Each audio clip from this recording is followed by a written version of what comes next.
today's video nga mga kaunggo ay nandito nga pala kami ngayon sa may Lamarang. Ayan, dito nga rin yan sa may Ads Garage.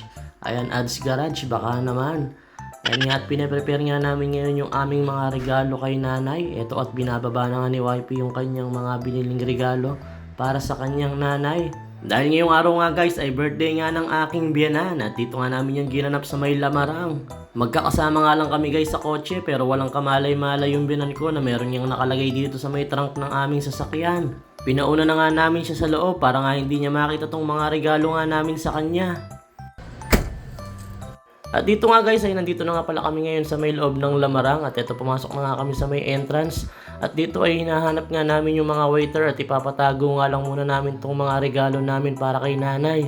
At mamaya na nga lang namin iaabot habang kumakain para nga masurprise siya. Ngayong araw nga guys ay 64 years old na nga si Nanay Yoli. Ayan, medyo may edad na at senior na nga talaga. At si tatay nga ang susunod na magbe-birthday next month naman. Nakakatuwa lang guys na kahit na tumatanda na nga yung aming mga magulang eto at malalakas mga din sila at mga walang sakit. Yun na nga lang okay na sa amin at sapat na. At eto na nga guys yung nakuha nga naming kwarto. Eto nga medyo may kaluwangan nga at good for 15 person na nga daw to. Kaya hindi kami mahihirapan dito at kasyang-kasya nga lang kami dito guys. Madalas nga pag may nagbe-birthday sa amin dito na nga lang namin ginaganap at hindi na nga kami nagluluto. Mas nakakapagod kasi pagka magluluto ka pa, after mo nga magluto, magliligpit ka pa nga ng kalat na napakarami. Hindi kagaya sa mga ganito, pagkakain mo nga, pwede ka na nga umalis at wala ka na nga liligpitin. At dito nga guys, ay dumating na nga yung mga plato namin. Ito nga, binibigay ko na nga isa-isa. At dito nga, medyo nakakaramdam na nga talaga ako ng gutom dahil hindi nga ako kumain kanina. Pag nga kasi ganitong may mga handaan o may mga kainan na ganito hindi talaga agad ako kumakain sa bahay para nga masulit naman yung pagkain pagka nagpunta nga dito sa may kainan. Buti nga at nauna na nga yung mga bayaw ko nga dito at nag-order na nga sila habang wala pa nga kami kaya eto hinihintay na nga lang namin i-serve. At umiiyak na nga tong pamangkin naming si Liam at parang namimiss nga yung kanyang mami at hindi nga nakasama dito. Ngayon nga lang hindi nakasama si Ate Rose dahil nga nasa Manila, hindi na nga daw siya aabot kaya sayang hindi nga siya nakapunta ngayon. At eto nga't nauna na nga yung soft drinks tsaka yung mga mani-mani at kung ano-ano pa na mga matatamis na pagkain nga na yan.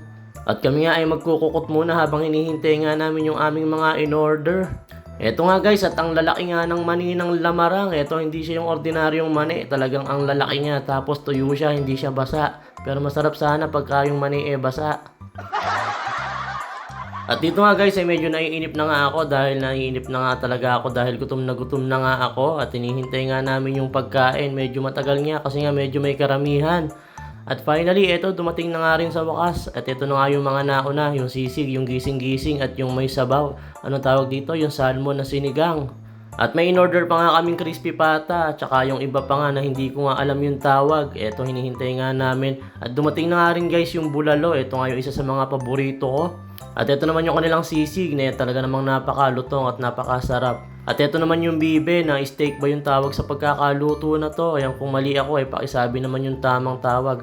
At ito nga yung salmon na sinigang na isa sa pinakamasarap nga na favorite namin dito sa may Lamarang. At gaya nga ng dati, ito nga anak ko ay fries is life lang talaga at chicken lang din ang gusto niyan. Wala siyang ibang gustong kainin kundi fries at chicken nga lang. At syempre hindi mawawala itong pambansang lumpia na laging tinatarget nga sa mga handaan. At dito nga ay halos nagdatingan na nga lahat ng mga in-order namin pero meron pa nga kaming isang hinihintay. Yun yung crispy pata, hindi pa nga dumadating at mukhang nahuli nga. Siguro pinapalambutan pa nila lang todo para nga naman masarap kainin para kahit wala kang ngipin kayang-kaya mo ang nguya-nguyain. At dito nga tinikman ko na nga isa-isa lahat ng ulam, lahat nga na in-order namin. Ito inuna ko na nga yung paborito kong bulalo. At talaga namang napakasarap, grabe sobrang lambot nga ng bulalo nga nila dito. At isa-isa ko na nga tinikman lahat nga ng pagkain guys. Ito napakasarap talaga ng kain ko ngayong araw. Talaga naman ako gutom na gutom nga kanina pa. Pati nga tong si YP ay ganado.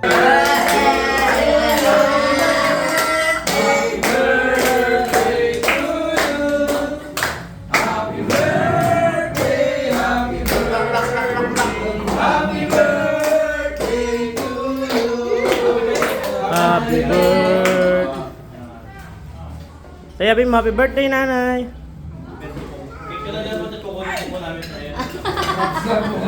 Pera, baka masunog. Sana yung mga waiter.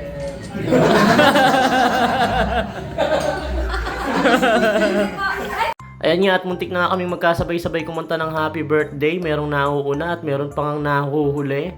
Siguro mga gutom na kaya hindi na nagkasabay-sabay. Dito nga guys ay tinuloy na nga namin yung aming pagkain at sa dami nga ng in-order nga namin ay hindi nga namin maubos-ubos. Kahit anong lapang ko nga talagang maraming ang natira kaya eto nararamdaman ko mukhang magsasharon nga itong mga nanay namin. At sa wakas nga dumating na nga itong crispy pata na kahit nga medyo busog na kami talaga naman tinira nga namin yan. Dahil kanina pa nga namin hinaantay ang crispy pata. Tama nga yung hula ko kaya matagal pinalambutan. Eto at napakalambot nga kahit wala kang ngipin mangunguya mo. Eto nga't masayang masaya yung aking asawa dahil syempre nairaos nga namin yung birthday ng aking binan nang walang naging problema at maging masaya lang ang buong pamilya. At dito nga guys ay hindi na nga namin talaga kayang kumain, hindi na nga talaga namin kayang ubusin at ang daming ang natirang pagkain. Ayan na nga ba yung sinasabi ko, nangangamoy Sharon nga ito.